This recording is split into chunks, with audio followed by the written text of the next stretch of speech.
이런 생각을 해본 적이 있나요? 지금 당신이 보고 있는 모든 것이 사실은 가짜일지도 모릅니다. 당신이 진실이라고 믿고 있는 세상이 사실은 그저 만들어진 환상에 불과한 것일까요? 이 질문이 외로움을 느끼게 한다면 그것은 당신의 의지가 진실을 두려워하기 때문일지도 모릅니다. 잠시 멈춰서 생각해보세요. 당신은 정말로 세상을 있는 그대로 보고 있나요? 아니면 보여주고 싶은 세상만 보고 있나요? 2400년 전 한 사람이 스스로 이 질문을 던졌습니다. 그의 이름은 플라톤입니다. 그는 우리가 살고 있는 세상이 그저 동굴의 그림자일 뿐이라고 말했습니다. 그의 동굴의 비유는 단순한 철학적 사유를 넘어 우리의 삶, 믿음, 그리고 현대 사회를 완전히 뒤흔들 수 있는 강렬한 통찰입니다. 오늘 우리는 플라톤의 동굴 속으로 들어가 보겠습니다. 준비되셨나요? 이 여정이 시작되면 당신은 완전히 다른 삶을 다시 돌아보세요. 매일 아침 일찍 스마트폰을 확인하고 뉴스를 스크롤하며 소셜미디어에서 좋아요를 누르죠. 친구들과의 대화는 직장, 연애, 드라마, 정치와 같은 비슷한 주제로 이어집니다. 자주 이런 생각을 하며 생활하시나요? 이게 내가 원했던 삶인가? 이게 진짜 세상인가? 이상한 기분이 드는 것. 하지만 그 기분이 오히려 꼬집을 수 없는 기묘한 관계입니다. 당신은 지금 동굴 안에 갇혀 있는 건 아닐까요? 플라톤은 이러한 행동을 정확히 이해한 사람입니다. 그는 우리가 태어날 때부터 동굴 안에 갇혀 있다고 말했습니다. 그의 동굴의 비유를 간단히 설명하자면 사람들은 동굴 벽에 비친 그림자만 보고 살아갑니다. 그들은 그 그림자를 진실이라고 믿습니다. 하지만 사실 그 그림자는 누군가가 불빛으로 비춘 허상에 불과합니다. 진짜 세상은 그 너머 존재합니다. 이 이야기가 지금 당신에게 어떤 의미가 있을까요?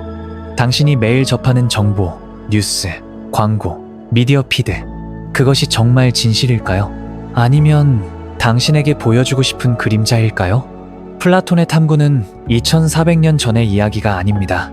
바로 지금 당신이라는 책에서 생존의 비유를 소개했습니다. 그의 이야기는 간단하지만 그 안에 담긴 의미는 깊습니다. 동굴 안의 사람들은 태어날 때부터 사슬에 묶여 있습니다. 그들은 벽에 비친 그림자만 볼 수 있는 존재입니다. 그 그림자는 동굴 안에 숨어 있는 사람들이 불빛으로 비춘 물체들의 그림자입니다. 살아남은 사람들은 그림자를 실제로 속이고 일치시키고 심지어 그 이름을 함께 사용합니다. 그들에게 그림자는 세상 전체입니다.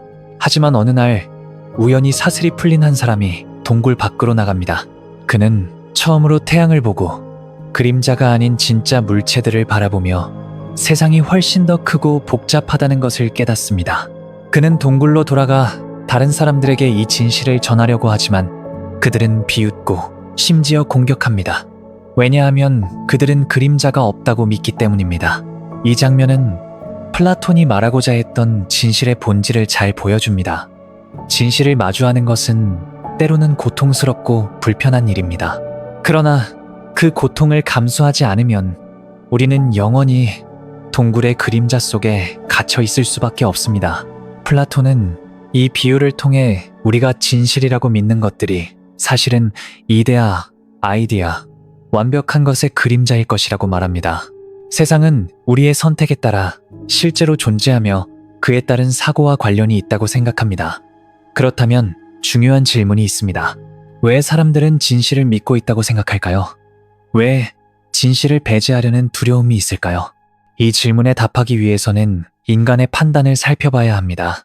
불편한 진실을 마주하는 사람들은 인지적 편안함, cognitive ease를 선호합니다. 즉, 익숙한 정보를 더 쉽게 받아들이는 경향이 있습니다. 새로운 진실, 특히 우리의 믿음을 뒤흔드는 진실은 스트레스를 유발하는 경우가 많습니다.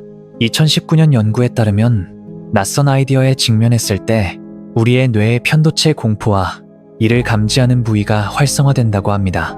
플라톤의 동굴 밖으로 나가는 것은 단순한 기억의 이동이 아니라 진정한 현실을 우리가 세상을 바라보는 방식에 큰 영향을 미칩니다.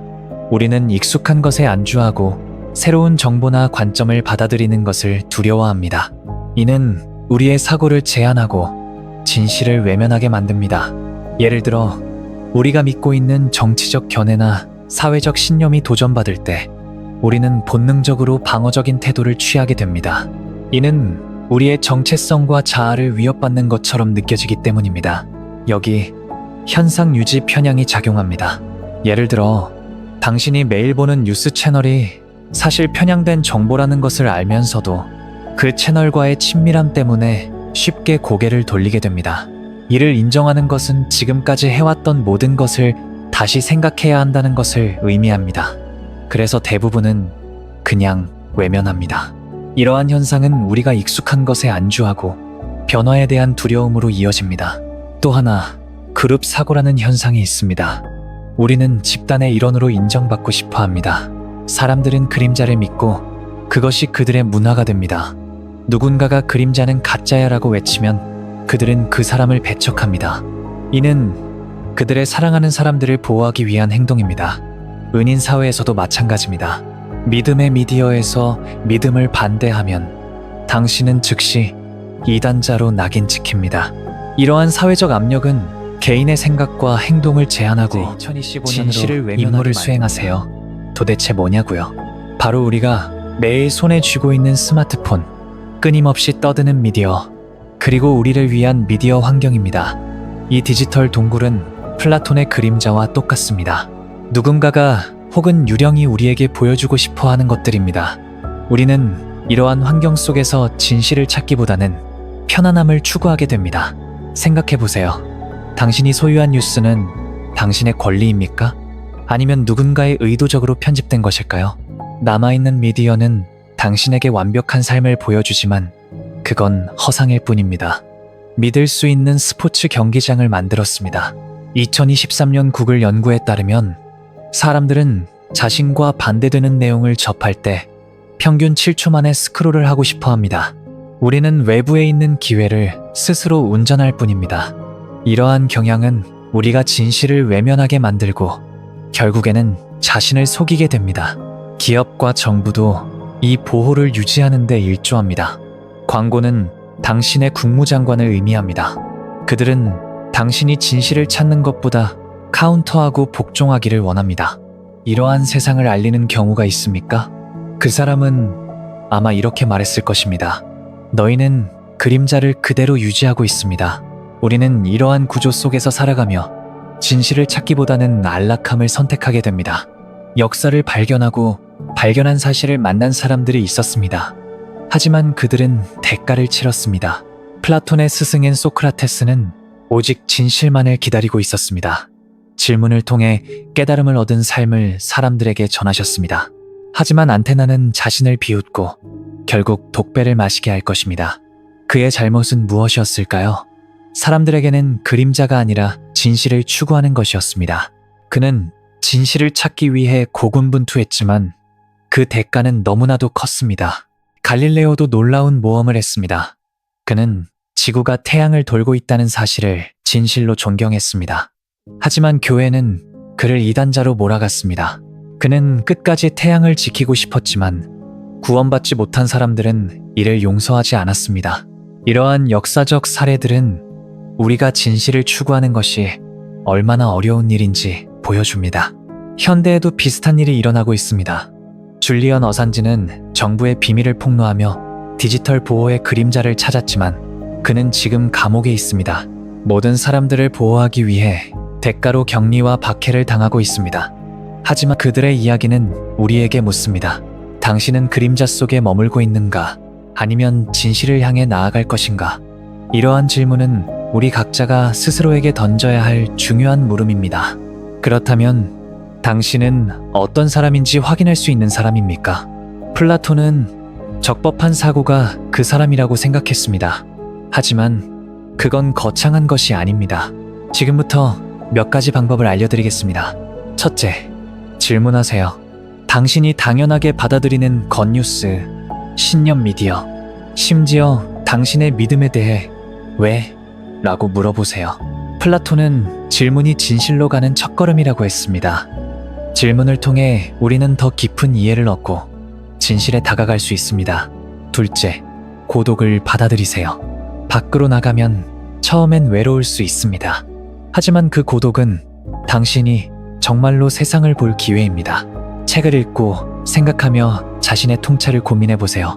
고독 속에서 우리는 진정한 자신을 발견할 수 있습니다. 셋째, 적극적으로 소통하세요. 모두가 당신의 통찰을 이해하도록 준비가 되어 있습니다. 진실을 공유할 내용을 준비한 사람들을 찾아보세요. 온라인 커뮤니티, 존재하는 모임, 심지어 책 내부의 작은 모임들이 당신의 소속이 될 것입니다.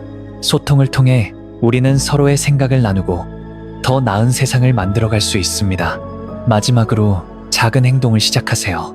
매일 10분 정도 스마트폰을 내려놓고 정말 세상을 바라보세요. 자연을 느끼고 사람들의 마음을 이해해 보세요. 그것이 외부에 있다는 것입니다. 작은 변화가 큰 변화를 가져올 수 있습니다. 플라톤의 분리는 별개의 이야기가 아닙니다. 당신이 지금 이 순간 어떤 세상을 제외하든지 멀리하는 것입니다. 그곳에 머무르며 편안함을 누릴 수 있을까요? 그렇지 않으면 진실을 향해 나아가는 것이 맞나요? 주요 세계는 눈부시지만 그 빛을 관찰하는 용기가 필요합니다. 당신은 혼자가 아닙니다.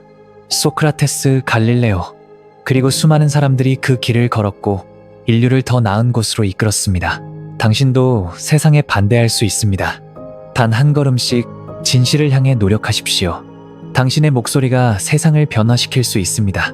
이 영상이 당신에게 울림을 줬으면 아래 댓글에 당신의 생각을 남겨주세요. 당신은 무엇을 보셨나요? 그리고 이 시간을 함께 기록하고 구독 버튼을 눌러주세요. 우리는 아직 출발하지 않았습니다. 이어서 또 만나요.